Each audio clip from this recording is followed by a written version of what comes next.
اللہ الرحمن الرحیم۔ السلام علیکم ورحمۃ اللہ وبرکاتہ۔ ناظرین، اس قافلے سے جو صورتحال ابو عبیدہ رضی اللہ تعالیٰ عنہ اور خالد بن ولید رضی اللہ تعالیٰ عنہ کو معلوم ہوئی وہ غلط نہیں تھی۔ پہلے ذکر ہو چکا ہے کہ ہرقل روایتی شہنشاہ نہیں تھا، وہ اپنے وقت کا فن حرب و ضرب کا ماہر جنگجو تھا اور وہ میدان جنگ کا شاطر جرنیل تھا۔ حضرت ابو عبیدہ رضی اللہ تعالیٰ عنہ اور خالد بن ولید رضی اللہ تعالیٰ عنہ کو ان اطلاعات نے جو انہیں اس قافلے سے ملیں وہیں رکنے پر مجبور کر دیا۔ خدا کی قسم، امیر الامت خالد بن ولید رضی اللہ تعالیٰ عنہ نے ابو عبیدہ رضی اللہ تعالیٰ عنہ سے کہا، ہم یہاں بیٹھے نہیں رہیں گے اور ہم ہرقل کو اتنی مہلت نہیں دیں گے کہ وہ اپنی تیاریاں مکمل کر لے۔ آج رات تک اپنے کسی آدمی کو آ جانا چاہیے، ابو عبیدہ رضی اللہ تعالیٰ عنہ نے کہا۔ ابو سلیمان، جب تک آگے کی مصدقہ صورتحال معلوم نہیں ہو جاتی ہم آگے نہیں جائیں گے۔ اپنے کسی آدمی سے مراد وہ جاسوس تھے جو انطاکیہ تک پہنچے ہوئے تھے۔ خالد بن ولید رضی اللہ تعالیٰ عنہ نے اپنی سالاری کے دور میں جاسوسی کے نظام کو باقاعدہ اور منظم کر دیا تھا اور جاسوسوں کو دور دور تک پھیلا دیا تھا۔ مسلمان جاسوس جان کی بازی لگا کر بڑی قیمتی معلومات لے آتے تھے۔ مورخوں کے مطابق ہرقل نے اپنی فوج کی پے بہ پے شکستوں کی خبریں سن سن کر اس حقیقت کو قبول کر لیا تھا کہ وہ مسلمانوں کو بکھری ہوئی لڑائیوں میں شکست نہیں دے سکتا۔ ایک شکستیں تو وہ تھیں جو رومی فوج کو خالد بن ولید رضی اللہ تعالیٰ عنہ پھر ابو عبیدہ رضی اللہ تعالیٰ عنہ نے دی تھیں، اور دوسری وہ تھیں جو دوسرے سالار شام کے دوسرے علاقوں میں رومیوں کو دیتے چلے جا رہے تھے۔ مسلمانوں کو فیصلہ کن شکست دینے کا ایک ہی طریقہ تھا کہ انہیں کسی ایک میدان میں اکٹھا ہونے پر مجبور کیا جائے اور ان کے خلاف ان سے کئی گنا زیادہ فوج میدان میں اتاری جائے۔ چنانچہ اس نے بہت بڑی فوج تیار کرنی شروع کر دی تھی۔ مسلمانوں نے جب حمص پر قبضہ کیا اس وقت تک اس کی نئی فوج کی نفری 1.5 لاکھ ہو چکی تھی۔ انطاکیہ سے 40 میل دور ابو عبیدہ رضی اللہ تعالیٰ عنہ اور خالد بن ولید رضی اللہ تعالیٰ عنہ اپنے دستوں کے ساتھ رکے ہوئے تھے۔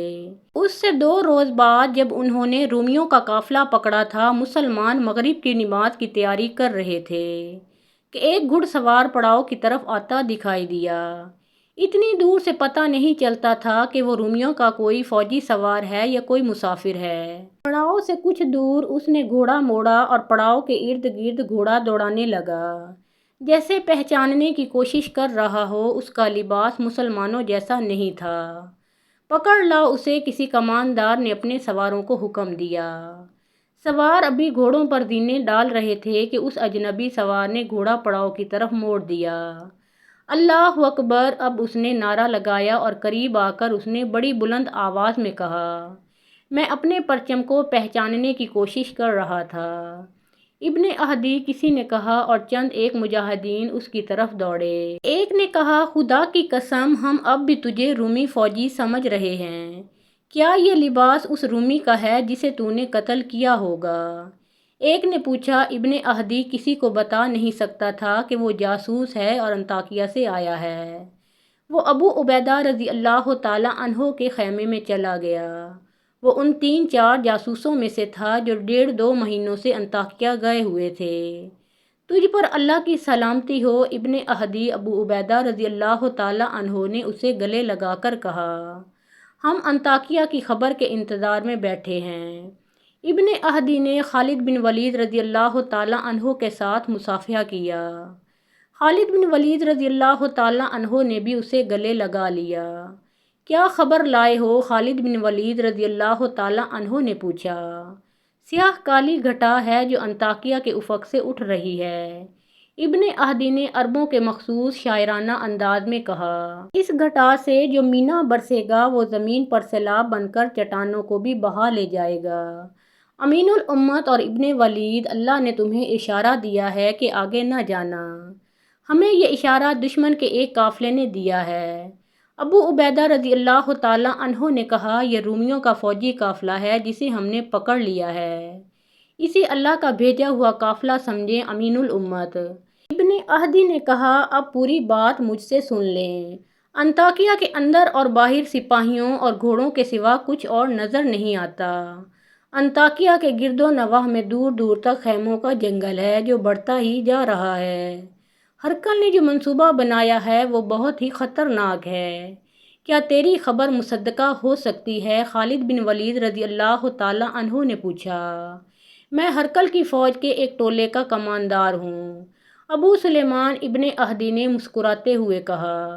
رومیوں کی اس وقت یہ حالت ہے کہ جو کوئی انطاکیہ کے دروازے پر جا کر کہے کہ فوج میں بھرتی ہونے آیا ہوں تو اس کے لیے شہر کے سارے دروازے کھل جاتے ہیں۔ ابن اہدی جس طرح انطاکیہ کی فوج میں شامل ہوا تھا اس کی اس نے تفصیلات سنائیں۔ وہ اپنے ساتھیوں کے ساتھ عیسائی عرب بن کر انطاکیہ گیا تھا۔ انہیں اسی وقت فوج کے حوالے کر دیا گیا۔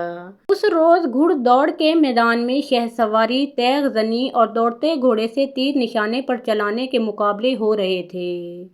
ان میں ہر کوئی شامل ہو سکتا تھا۔ ابن اہدی اپنی فوج کا مشہور شہ سوار تھا اور وہ بڑا ہی خوبصورت جوان تھا۔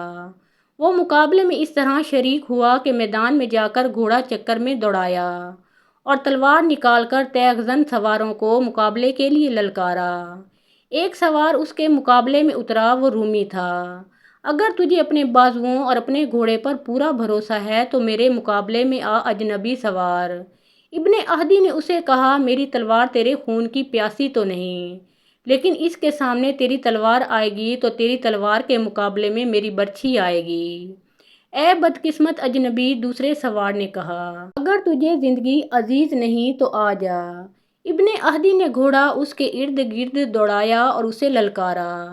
رومی سوار گھوڑے کو کچھ دور لے گیا اور گھوڑا موڑ کر ایڑ لگائی۔ اس نے برچھی نیزہ بازی کے انداز سے آگے کر لی تھی۔ ابن اہدی اس کی طرف منہ کر کے کھڑا رہا۔ رومی کی رفتار اور تیز ہو گئی جب اس کی برچھی کی انی ابن اہدی کے سینے سے تھوڑی ہی دور رہ گئی تو وہ اس قدر پھرتی سے گھوڑے کی دوسری طرف جھک گیا جیسے وہ گھوڑے پر تھا ہی نہیں۔ رومی کی برچھی ہوا کو کاٹتی آگے نکل گئی۔ ابن اہدی گھوڑے پر سیدھا ہوا اور اپنے گھوڑے کی لگام کو جھٹکا دیا۔ اس کا گھوڑا دوڑا اور فوراً ہی مڑ کر رومی کے پیچھے چلا گیا۔ رومی اپنا گھوڑا موڑ ہی رہا تھا کہ ابن اہدی اس تک جا پہنچا اور تلوار سے اس کی برچھی توڑ دی۔ رومی نے گھوڑا موڑ کر تلوار نکال لی لیکن وہ ابن اہدی پر صرف ایک ہی وار کر سکا جو ابن اہدی نے بچا لیا اور فوراً ہی اس مسلمان شہ سوار کی تلوار رومی سوار کے پہلو میں اتر گئی۔ وہ اس پہلو کی طرف لڑھک گیا۔ اسے گرتا دیکھ کر ایک رومی سوار ابن اہدی کے مقابلے میں آیا۔ وہ آتا نظر آیا اور تماشائیوں نے اسے گھوڑے سے گرتے دیکھا۔ ایک اور سوار میدان میں آیا۔ رک جاؤ، ہرقل کی گرجدار آواز سنائی دی۔ ادھر آ شہ سوار ابن اہدی نے گھوڑا ہرقل کے سامنے جا روکا۔ ہرقل اونچی جگہ بیٹھا ہوا تھا۔ کیا تجھے بتایا نہیں گیا تھا کہ یہ مقابلے ہیں، لڑائی نہیں؟ ہرقل نے کہا، تم ان دونوں کو زخمی کر سکتے تھے، جان سے نہیں مارنا تھا۔ پھر بھی ہم تمہاری قدر کرتے ہیں۔ کہاں سے آیا ہے تم؟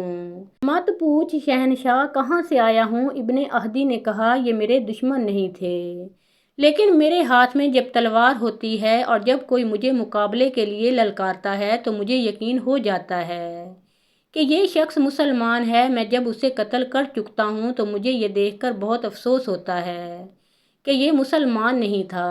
میرا دماغ میرے قابو میں نہیں رہتا۔ میں عیسائی عرب ہوں شہنشاہ، بہت دور سے آیا ہوں۔ کیا تیرے دل میں مسلمانوں کی اتنی دشمنی ہے کہ تو اندھا ہو جاتا ہے؟ ہرقل نے پوچھا۔ اس سے بھی زیادہ جتنی شہنشاہ سمجھے ہیں، ابن اہدی نے کہا۔ کیا شہنشاہ مجھے آگے نہیں بھیجیں گے؟ میں مسلمانوں سے لڑنے آیا ہوں۔ ہم تجھے آگے بھیجیں گے، ہرقل نے کہا۔ تو نے 2 شیروں کو مارا ہے اور تو معمولی سے خاندان کا فرد نہیں لگتا ہے۔ امین الامت ابن اہدی نے ابو عبیدہ رضی اللہ تعالیٰ عنہ اور خالد بن ولید رضی اللہ تعالیٰ عنہ سے کہا، میرا خیال تھا کہ وہ مجھے سپاہی کی حیثیت سے فوج میں رکھ لیں گے، لیکن انہوں نے مجھے 100 سپاہیوں کا کماندار بنا دیا۔ اس طرح میری رسائی سالاروں تک ہو گئی۔ میرے دوسرے ساتھی بھی کسی نہ کسی ایسی جگہ پہنچ گئے جہاں سے انہیں قیمتی خبریں مل سکتی ہیں۔ ہم سب عیسائی عرب بنے رہے اور آپس میں ملتے رہے۔ کچھ باتیں مجھے انہوں نے بتائی ہیں، باقی حالات میں نے خود دیکھے ہیں۔ ہمس پر اپنے دستوں کے قبضے کی اطلاع انطاکیہ پہنچی تو میرے ساتھی مجھے ملے۔ ہمیں معلوم تھا کہ تم ہمس میں زیادہ دن نہیں رکو گے اور انطاکیہ کی طرف پیش قدمی کرو گے۔ ہم تمہیں ہمس میں ہی روکنا چاہتے تھے، تمہیں آگے کے خطرے سے خبردار کرنا ضروری تھا۔ انطاکیہ کے ارد گرد کے علاقے میں اپنے لشکر کی تباہی کے سوا کچھ نہ تھا۔ ابن اہدی نے آگے کے جو حالات بتائے وہ اس طرح تھے کہ ہرقل نے بہت بڑی فوج تیار کرنے کی مہم ایسے طریقے سے چلائی تھی کہ عیسائیوں کے تمام قبیلے مسلمانوں کے خلاف لڑنے کے لیے اپنے گھوڑوں، اونٹوں اور ہتھیاروں کے ساتھ انطاکیہ میں جمع ہو گئے تھے۔ مورخ لکھتے ہیں کہ ان قبیلوں کے علاوہ یورپی ملکوں کے لوگ بھی آ گئے تھے۔ روم، یونان اور آرمینیا کے رہنے والے بھی بہت بڑی تعداد میں آئے تھے۔ ان سب کو اس فوج کے ساتھ ملا کر جو پہلے موجود تھی، ہرقل کی فوج کی تعداد 1.5 لاکھ ہو گئی تھی۔ اس اتنے بڑے لشکر کو 30 ہزار کے 5 حصوں میں تقسیم کر دیا گیا تھا۔ ہر حصے کا جو سالار مقرر کیا گیا تھا وہ تجربہ کار اور منتخب تھا۔ ان 5 سالاروں میں ایک کا نام ماہان تھا، جو آرمینیا کا بادشاہ اور اپنے وقتوں کا مانا ہوا سپہ سالار تھا۔ دوسرا غسان کا حکمران جبلہ بن الاحم تھا، جو اپنی فوج ساتھ لایا تھا اور وہ اسی کا سالار تھا۔ تیسرا روس کا ایک شہزادہ کناتیر تھا۔ چوتھے کا نام گریگری اور پانچویں کا نام ویرجان تھا۔ یہ سب عیسائی تھے اور انہوں نے اسے صلیب اور حلال کی جنگ بنا دیا تھا۔ 1.5 لاکھ کے اس لشکر کا سالار اعلیٰ ماخان تھا۔ ہرقل نے اس لشکر کو اپنے بہتر ہتھیاروں سے مسلح کر دیا، اور جب یہ تیار ہو کر 5 حصوں میں تقسیم ہو گیا تو ہرقل نے اتنے بڑے لشکر کو اکٹھا کیا۔ صلیب کے پاسبانوں، ہرقل نے بلند جگہ کھڑے ہو کر گلا پھاڑ پھاڑ کر کہا، تم جس جنگ کے لیے اکٹھے ہوئے ہو یہ کسی ملک کو فتح کرنے کے لیے نہیں لڑی جائے گی، یہ تمہارے مذہب اور تمہاری عزت کی جنگ ہے۔ ایک نیا مذہب ہمارے مذہب کے خلاف اٹھا ہے، ہمارا یہ فرض ہے کہ اس مذہب کو، جو دراصل کوئی مذہب نہیں، ختم کر دیں۔ مسلمانوں کی فوج 40,000 سے زیادہ نہیں، تم ان کی ہڈیاں بھی پیس ڈالو گے۔ ہمیں بتایا گیا ہے کہ ہماری فوج میں مسلمانوں کی دہشت پھیل گئی ہے۔ یہ سب سنی سنائی باتیں ہیں۔ مسلمانوں نے جہاں بھی ہماری فوج پر حملہ کیا ہے، چوروں کی طرح کیا ہے، اور وہاں ہماری نفری تھوڑی تھی۔ وہ کوئی جن بھوت نہیں، ہماری طرح انسان ہیں۔ متورخ واقدی، بلازری اور ہنری سمتھ لکھتے ہیں کہ ہرقل نے پہلے ہی ان لوگوں کو بھڑکا کر اپنے لشکر میں شامل کیا تھا، اب انہیں اور زیادہ بھڑکا دیا۔ ابن اہدی نے ابو عبیدہ رضی اللہ تعالیٰ عنہ اور خالد بن ولید رضی اللہ تعالیٰ عنہ کو بتایا کہ ہرقل نے دوسرا اجتماع سالاروں، نائب سالاروں اور کمانداروں کا کیا۔ پہلے انہیں بھی بھڑکایا، پھر انہیں احکام دیے اور ہدایات دیں۔ ان کے مطابق ہر سالار کی پیش قدمی اور اس کے ہدف کا تعین کیا گیا تھا۔ یہ ایک دہشت ناک منصوبہ تھا جو اتنے بڑے لشکر سے آسانی سے کامیاب ہو سکتا تھا۔ ہدف ہمس تھا اور دوسرا دمشق۔ اس کے ساتھ ہی مسلمانوں کی تمام تر فوج کو، جس کی نفری تقریباً 40,000 تھی، گھیرے میں لے کر ختم کرنا تھا۔ ہرقل نے گھیرا ڈالنے کا بڑا ہی اچھا منصوبہ تیار کیا تھا۔ اس کے سالار کناتیر کو اپنے 30,000 کے لشکر کے ساتھ انطاکیہ سے سمندر کے ساتھ ساتھ بیروت تک پہنچنا اور وہاں سے دمشق کی طرف مڑ جانا تھا۔ اس کا کام یہ تھا کہ مسلمان آگے سے پسپا ہو کر دمشق کی طرف آئیں تو کناتیر کا لشکر ان پر حملہ کر دے۔ جبلہ بن الاحیم نے ہمس کی طرف جا کر مسلمانوں کی پیش قدمی کو روکنا اور انہیں ختم کرنا تھا۔ مورخوں نے لکھا ہے کہ ہمس پر حملہ کرنے والے لشکر میں صرف عرب عیسائی تھے، جن کی تعداد 30,000 تھی۔ ہرقل نے کہا تھا کہ وہ عربوں کے خلاف عربوں کو ہی لڑانا چاہتا ہے، لوہے کو لوہا ہی کاٹ سکتا ہے۔ یہ ہرقل کے تاریخی الفاظ ہیں۔ ہمس کے علاقے میں ہرقل کے ایک اور سالار ویرجان نے بھی جانا تھا۔ اس نے جبلہ سے الٹی سمت سے پیش قدمی کرنی تھی تاکہ مسلمان کسی طرف سے بھی نہ نکل سکیں۔ سالار گریگری کو ایک اور سمت سے ہمس کے علاقے میں پہنچنا اور مسلمانوں پر حملہ کرنا تھا۔ اس طرح صرف ہمس اور گرد و نواح کے علاقے میں مسلمانوں پر حملہ کرنے والی رومی فوج کی تعداد 90,000 تھی۔ ماہان، جو سالار اعلیٰ تھا، اسے اپنا 30,000 کا لشکر کہیں قریب رکھنا تھا تاکہ جہاں کہیں اس کی ضرورت پڑے تو وہ پہنچے۔ تجھ پر اللہ کی سلامتی ہو۔ ابن اہدی ابو عبیدہ رضی اللہ تعالیٰ عنہ نے ہرقل کا تمام تر منصوبہ سن کر کہا، خدا کی قسم تو نے اپنا گھر جنت میں بنا لیا ہے۔ اگر تو یہ خبریں لے کر نہ آتا تو خود سوچ کہ ہمارا انجام کیا ہونا تھا۔ ابو سلیمان ہے ابو عبیدہ رضی اللہ تعالیٰ عنہ نے خالد بن ولید رضی اللہ تعالیٰ عنہ سے کہا، کیا تو نے محسوس نہیں کیا کہ ہم اتنے بڑے لشکر کا مقابلہ کرنے کے قابل نہیں؟ خالد رضی اللہ تعالیٰ عنہ جو میدان جنگ میں دشمن کے اعصاب پر چھا جایا کرتے تھے، وہ چپ چاپ ابو عبیدہ رضی اللہ تعالیٰ عنہ کو دیکھ رہے تھے۔ کیا ہمیں پیچھے نہیں ہٹ جانا چاہیے ابو سلیمان؟ حضرت ابو عبیدہ رضی اللہ تعالیٰ عنہ نے پوچھا۔ امین الامت خالد بن ولید رضی اللہ تعالیٰ عنہ نے آہ بھر کر کہا، پیچھے ہٹنا ایک ضرورت ہے لیکن پیچھے ہٹنا میری فطرت نہیں۔ خدا کی قسم ابو سلیمان، جو تو سوچ سکتا ہے وہ شاید میں نہ سوچ سکوں۔ ابو عبیدہ رضی اللہ تعالیٰ عنہ نے کہا، اس وقت اپنی ذات کو نہ دیکھ، اپنے ساتھیوں کو اور ان کے انجام کو دیکھ اور بتا ہم کیا کریں۔ ہاں ابن عبداللہ، خالد بن ولید رضی اللہ تعالیٰ عنہ نے ابو عبیدہ رضی اللہ تعالیٰ عنہ کو دوسرے نام سے پکارتے ہوئے کہا، میں اس حقیقت کو دیکھ کر بات کروں گا جو ہمارے سامنے ہے، اور یہ طوفان جو آ رہا ہے اسے روکنا ہمارے بس کی بات نہیں، لیکن ہمیں اس اللہ کو بھی منہ دکھانا ہے جس کے نام پر ہم لڑتے ہیں۔ ہماری جانیں اسی کی امانت ہیں۔ پہلا کام یہ کر کہ اپنے تمام سالاروں کو جہاں جہاں وہ ہیں دستوں سمیت ایک جگہ اکٹھا کر لے، اور ان جگہوں کا کیا بنے گا جو ہمارے قبضے میں ہیں؟ حضرت ابو عبیدہ رضی اللہ تعالیٰ عنہ نے پوچھا۔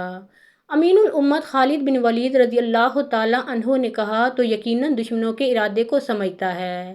وہ فیصلہ کن جنگ لڑنے آ رہا ہے اور ہر طرف سے آ رہا ہے، آگے سے، پیچھے سے، دائیں اور بائیں سے، اور تو نے ابن اہدی سے سن لیا ہے کہ ہرقل نے ہماری پسپائی کے راستے روکنے کا بھی انتظام کر دیا ہے۔ ابن عبداللہ، کیسر روم ہمارے دستوں کو وہیں گھیرے میں لے لینا چاہتا ہے جہاں جہاں وہ ہیں۔ یہ تو اللہ کا احسان عظیم ہے کہ ہمیں دشمن کے منصوبے کا پہلے ہی علم ہو گیا ہے۔ کیا اس سے یہ ظاہر نہیں ہوتا کہ اللہ تبارک و تعالیٰ کو ہماری شکست منظور نہیں؟ ابو عبیدہ رضی اللہ تعالیٰ عنہ نے کہا، اللہ ہمارے ساتھ ہے۔ امین الامت خالد بن ولید رضی اللہ تعالیٰ عنہ نے کہا، لیکن اللہ ان کی مدد نہیں کیا کرتا جو اپنے آپ کو دشمن اور حالات کے رحم و کرم پر پھینک دیتے ہیں۔ ہرقل ہمیں بکھرا ہوا رکھنا چاہتا ہے۔ تمام سالاروں کو وہ تمام جگہیں چھوڑنی پڑیں گی جو ہمارے قبضے میں ہیں۔ اگر اللہ نے ہمیں فتح عطا کی تو سب جگہیں ہماری ہوں گی۔ ہمیں کہاں اکٹھے ہونا چاہیے؟ ابو عبیدہ رضی اللہ تعالیٰ عنہ نے پوچھا۔ جہاں صحرا ہمارے عقب میں ہوں، خالد بن ولید رضی اللہ تعالیٰ عنہ نے جواب دیا۔ جتنی آسانی اور تیزی سے ہم صحرا میں حرکت کر سکتے ہیں اتنی تیزی سے ان علاقوں میں نہیں کر سکتے جہاں ہم اس وقت موجود ہیں۔ صحرا میں ہمارا دشمن نہیں لڑ سکتا۔ ہم صحرا کو اپنے قریب رکھیں گے تو ہمیں پیچھے ہٹنے میں سہولت ہوگی، اور جب دشمن ہمارے پیچھے آئے گا تو وہ اپنے علاقے کی سہولتوں سے محروم ہو جائے گا۔ تیرے سامنے ایسی کون سی جگہ ہے جابیہ؟ خالد بن ولید رضی اللہ تعالیٰ عنہ نے جواب دیا، وہاں سے 3 راستے نکلتے ہیں اور قریب سے ہی صحرا شروع ہو جاتا ہے۔ دریائے یرموک بھی بالکل قریب ہے۔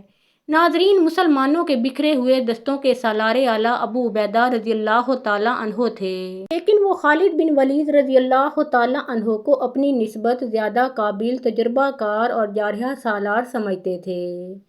اس لیے انہوں نے خالد بن ولید رضی اللہ تعالیٰ عنہ کو اپنا مشیر خاص بلکہ دست راست بنا کے رکھا ہوا تھا۔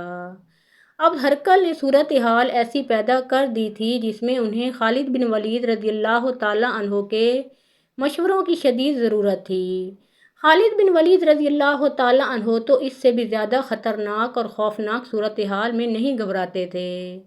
انہوں نے جو مشورے دیے، ابو عبیدہ رضی اللہ تعالیٰ عنہ نے فوری طور پر ان پر عمل کیا۔ وہاں زیادہ سوچنے کا وقت تھا ہی نہیں۔ ایک ایک لمحہ قیمتی تھا۔ ہرقل کا لشکر انطاکیہ سے کوچ کر چکا تھا۔ حمص پر مسلمانوں کے قبضے کا 3واں مہینہ گزر رہا تھا۔ ہرقل کے لشکر کا وہ حصہ جو جبلہ بن الاہیم کی زیر کمان تھا، جون 636 عیسوی میں حمص کے قریب پہنچ گیا۔ ہرکل کے جاسوسوں نے اسے اطلاع دے دی تھی کہ انہوں نے مسلمانوں کی فوج کو شیرز کے مقام پر پڑاؤ ڈالے دیکھا ہے، لیکن جبلہ کا لشکر وہاں پہنچا تو وہاں پڑاؤ کے آثار تو ملتے تھے، لیکن لشکر کا کوئی ایک بھی آدمی وہاں نہیں تھا۔ جبلہ نے کہا کہ وہ ہمس میں اکٹھے ہو گئے ہیں۔ اس نے اپنا ہراول دستہ ہمس کو روانہ کر دیا۔ دیکھا کہ شہر کے دروازے کھلے ہوئے ہیں، دیواروں پر شہر کے لوگ کھڑے ہیں، کوئی فوجی نظر نہیں آتا تھا۔ کہاں ہے مسلمان؟ ہراول کے سالار نے پوچھا۔ یہاں کوئی مسلمان نہیں، اسے اوپر سے جواب ملا۔ کیا تم اپنے مذہب کے دشمن کے ساتھ مل گئے ہو؟ رومی ہراول کے سالار نے کہا، کیا دروازے کھلے چھوڑ کر ہمیں دھوکہ دینا چاہتے ہو؟ اندر آ کر دیکھ لو، اوپر سے شہریوں نے اسے بتایا۔ اگر تم بھی اس دھوکے میں شریک ہو تو اپنی سزا سوچ لو۔ ہراول کے سالار نے کہا۔ اس نے اپنے دستے کو شہر سے باہر رہنے دیا اور اپنے سالار جبلہ کی طرف قاصد دوڑا دیا کہ یہ دھوکہ معلوم ہوتا ہے کہ شہر میں کوئی فوج نہیں۔ جبلہ کو پیغام ملا تو وہ واہی تباہی بکنے لگا۔ یہ دھوکہ ہے، جبلہ غصے سے چلایا۔ مسلمانوں نے ہماری فوج کو جہاں بھی شکست دی ہے دھوکے سے دی ہے۔ وہ شہر میں موجود ہیں اور انہوں نے ہمیں پھانسنے کے لیے شہر کے دروازے کھلے چھوڑ رکھے ہیں۔